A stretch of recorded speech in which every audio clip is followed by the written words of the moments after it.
thank you all for coming early this Thursday morning. I'm Jordan, and I'm an artist, experimental designer / maker, and an interior designer.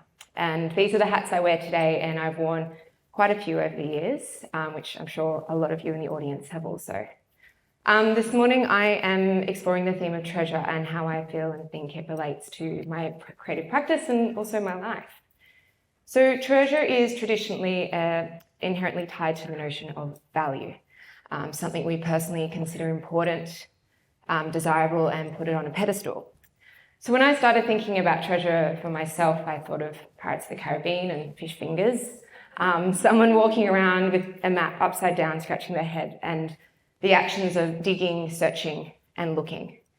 This really stuck with me, and I think it's because it's something I've been doing for quite a long time, and without a map. Some would even say that so far it's been inspired by Mr. Messy. Navigating a creative practice has been a bit of a journey for me and continues to be. And this is sort of what the map would look like if someone asked me to draw it. So I just might explain this a little bit further. At school, I was more or less the arty drama kid. I was smart, but I didn't really know what to do. So I just left school and I didn't apply for university, and I moved to Sydney from country Victoria. I just started working, and I travelled a lot in my early 20s. I just was backpacking around, meeting different people, and I knew I was sort of looking for something, searching. In between travels, I did a film TAFE course, interned at a fashion agency, tried acting, painting, printmaking, worked as an extra, but I was still looking for some sort of signal, direction, as I knew I really craved just a sense of purpose. My knowledge of design wasn't great at the time, and I thought, I really like magazines and pretty pictures, maybe I'll study graphics. So I finally enrolled into a tertiary design degree, and it was about in the second year that I really admitted to myself I was crap at graphics. I was really bad. So I pivoted and reselected minors into object and spatial, not really knowing what they were at the time either. All the while I was working part-time in the art department for the film and TV industry, from prop making to standby props to swing gang. And it was during this time that I discovered at uni the workshop, and I started to learn how to use machinery. And at work, I was starting to learn how to use power tools and just hand tools in general. And I also discovered that my dad actually had this incredible wealth of information, being a carpenter and a set builder. And so I started to visualize and think more in 3D and began to understand how I could actually build the thoughts and visuals I had in my mind. But I was still drawn to working in film and TV. So I came down to Melbourne and worked on a TV show in the art department as an assistant. And it was during this time I still had a studio and I kept making. And this is when I entered this award by Frankie magazine called Good Stuff Awards. And to my shock, I won it. And I was suddenly in a magazine with a thing I made and a picture of me. And it's a magazine that as a teenager I bought religiously. And I was kind of like, oh shit, okay. Maybe this experimental furniture design thing, I don't know, that I'm doing is something I really should pursue. Maybe this is my creative outlet. Suddenly I sort of had a purpose. But after this job finished, I was sort of sitting in that, I guess, uncomfortable freelance limbo land, which I'm sure a lot of you are familiar with. And I couldn't really handle it. So I was like, okay, I'm just going to jump onto this furniture thing. And then I started doing a cabinet making apprenticeship. And I learned so much. I learned so much about timber, about how to assemble furniture, about how to work in a factory, and also that I just craved being around people in a more collaborative setting, sharing ideas, which I just wasn't really getting from working in a factory. So I eventually packed up my things, went back to Sydney and finished my design degree. I finished something. And then I started working in interiors and continued building on my furniture practice.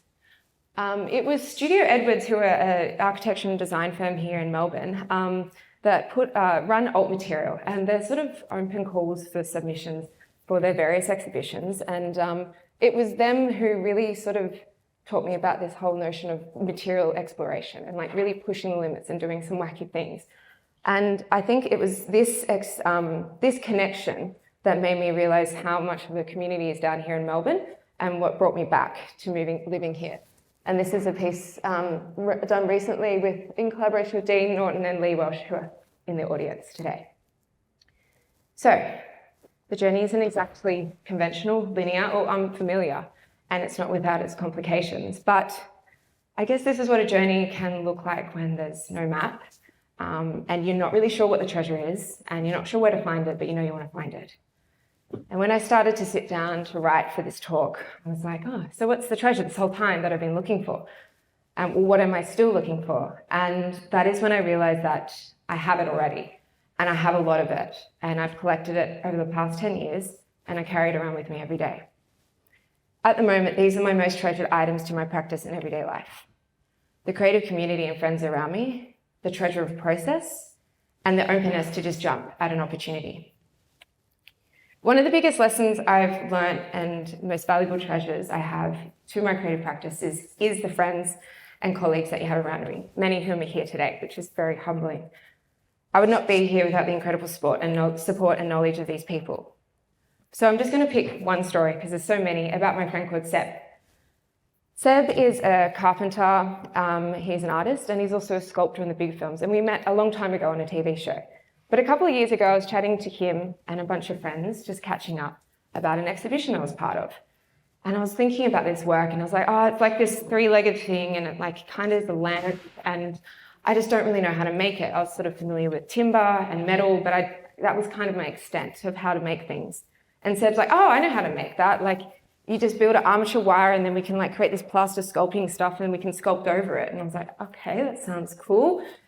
How do you do that? And so he took the time one weekend and came over to the studio, brought all his gear, brought all his tools, and he basically taught me how to build the frame and then build the plaster on top of it, and essentially kind of create these things which are now called bright things. These lamps, that's me in the middle finishing the first one. Quite a messy process, as you can see. So he sort of like, I guess, unlocked this whole new world for me, because I could now suddenly make these more organic forms I had in my mind. And it sort of, I guess, introduced me to a whole new direction for my practice and a new body of work. So I guess it goes to show, like, if I just had never met Seb, or if he wasn't generous in his time, I probably wouldn't be standing here today. So being open to everybody you meet, whether it's at work, whether it's here, whether it's just like in a coffee shop, being curious, asking them questions, sharing your story, because you just don't know what you're going to learn or what you can also give. It's your biggest resource is the community you're in. Which then leads me to my next treasure, the treasure of, there's some more bright things, the treasure of process. It took me quite a while to realize that process was far more interesting than the actual end product. Usually I'm always working to a tight deadline, and you're kind of heads down, bum up, and you don't really know what's going on. But every now and then you kind of can give yourself the time and the space to make you just slow down and relish in the weird and wonderful steps you get to from an idea to the end product. It also makes you realize how, if you do slow down sometimes, you can avoid a few really wrong rush turns. So Exhausted Light was sort of very much, I had in my mind of how I was going to make it. I designed it, and I spoke to a mandrel bender. It was all going to be bent out of one single tube. When I realized the bends I wanted and the succession of them was just not possible from mandrel bending method. And they're like, look, you're just going to have to make different sections and then weld them all together. And I was sort of like, oh, that's annoying. And then I started thinking, well, screw that. Why not? I feel like this exists. And then sort of went to car yards and pulled apart the exhaust system underneath cars, and like sort of selected some interesting bends that I liked, piecing them all together, I guess sort of letting the materials drive the final form rather than having the final form and trying to make it to that. And in the end, because of the diameters of all the different pipes, I had to sort of flange them, and sort of it had the, you had undulation on multiple planes. And the final work in the end, not that you can quite see it here, it's like, it's not perfect. There's all these little imperfections because it's old used exhaust pipes. And it had like this sort of, I guess, curve to it that wasn't really anticipated. And this form that I didn't actually plan on doing. And in the end, it had this sense of, I guess, humanity, or you could see the process in it, which wasn't necessarily what I was going for originally. And it just, I guess, goes to show sometimes if you just relish in that process and lean into it rather than thinking you already know how to do it, you can actually create something vastly better. This is another project which was really focused on process.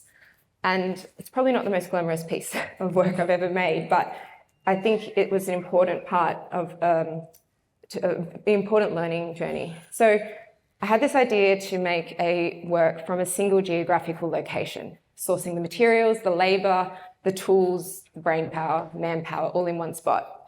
And this is what, so this is buckled. The timber was sourced, so it was all done where I grew up in northeast Victoria with the assistance of my dad, and he taught me a whole myriad of different processes to get from A to B. We sourced the timber, found the log we wanted, took it back home, milled it down into big thick slabs, dressed the timber and let it dry, and then eventually assembled it just in a regular clamped fashion.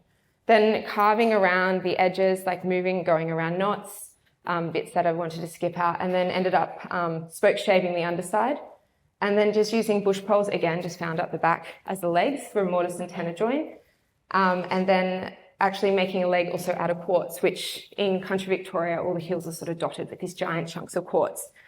And so I thought, oh, why not we can grab a whole bunch and then drill through them and make that a leg. So I guess in that whole idea, I guess in this project, I learned chainsaw milling, I learned how to source timber, I learned that quartz is a really hard rock to drill through. And you end up with this really quite wonky, funky looking thing, but it has this wonderful journey, which I think sometimes that's really important, more important than the final piece.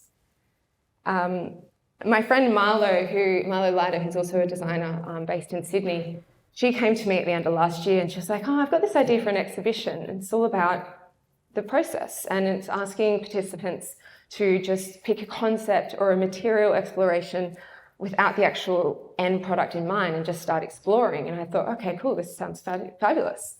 So we put in our first exhibition this year as part of Melbourne Design Week, which was, I guess, the first instalment of the explorations of the artists and designers involved. So it was such an amazing array of different explorations. And for example, here, object density, they were looking at electroplating, but using natural dyes versus like the industrial chemical dyes.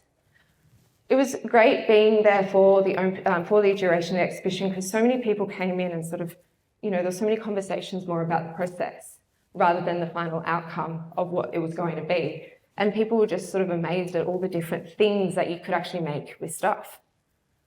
Which then leads me into my last treasure, which is a treasure that I'm often challenged with, but I also understand it's a bit of a gem, and it's the openness to jump and seize an opportunity or moment, even when it doesn't seem right. So everything's connected, and one thing always leads to another. And sometimes you don't even know where you're going until you're already there. And most of my work and opportunities have come out of that sort of fashion. And usually because I've said yes to something which absolutely made no sense at the time. Either I've had too much on my plate, or I have absolutely no idea how to do it, or it's a really unrealistic deadline. Constellate Vase was born in this way. I had a phone call really late in the year, 2 years ago, over summer, and it was from Simone Leomon from the NGV. She's the contemporary curator of design and architecture. And she was like, oh, look, do you want to be part of this Melbourne Design Fair? It's part of Melbourne Design Week. You can create a new work. And I was like, yeah, sure, no worries. This sounds amazing. Like, I can't believe she's calling me. And then I got off the phone and I was like, I've just moved to Melbourne. I don't know any fabricators down in Melbourne. I don't know anyone to help me out with this. And it's summer, so everyone's on holidays. Like, how am I going to make this in like 3 months? Somehow it happened and I made it. And I showed it at that exhibition. And then now it's sort of gone on again to be shown at Melbourne Now, which is at the Ian Potter Centre at the NGV. So I guess if I hadn't have said yes, I probably wouldn't have had to work in Melbourne Now. At the same time, I was making this kind of crazy one drawer cabinet, which is a documentation of all the cornices of the rental houses I've lived in. I moved around a lot. When you lay in bed and you look up and you look at the cornices.